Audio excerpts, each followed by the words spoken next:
እኔን አትታዘበኝም አይደል? እግዚአብሔር እንደምን አለ? ካንተ ባህሪ የሚገርመኝ አለመቀየር ዝም ብለህ ሁሉንም የምትወድ በመቻለ እውነት ነው። አንተማ ሁሉን ፈጣሪ ነህ። እግዚአብሔር እኔን አትታዘበኝም አይደል? አንተን ለጥቅሜ ብቻ ስፈልግህ ሲጨንቀኝ ነው አንተ እንዳለህ ማስታውሰው። ሲቸገረኝ እርዳኝ ብዬ የምጮህ ሲከብደኝ ነው አንተ ጋራ የምሮጠው። ነገር ሲሞላልኝ ያኔማ ታውቀኛለህ። እንኳን ፊትህን ልፈልገው በደጅህ ስለማለፍ መቼ እኔ እመኛለሁ።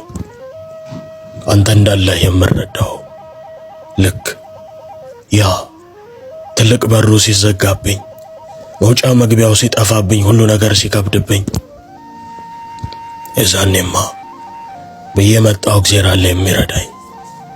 እግዚአብሔር ይኸው በፊትህ አለው ጠይቀኝ እስኪ።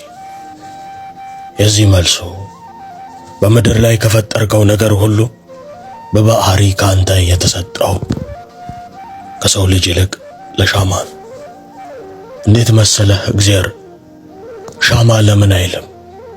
በመቃጠል ብርሃንን ሲሰጥ በሞቱ ውስጥ የተሰጠው ተስፋ ይታየዋል። ልክ እንዳንተ በራስ መስጠት ሌላው እንዲኖር እያየ እንዲራመድ ብርሃንን ይሰጠዋል። ግን እግዚአብሔር እኔን አትታዘበኝም አይደል?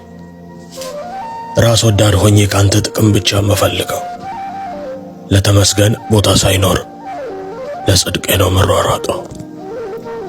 እግዚአብሔር አንድ ጥያቄ ልጠይቀ።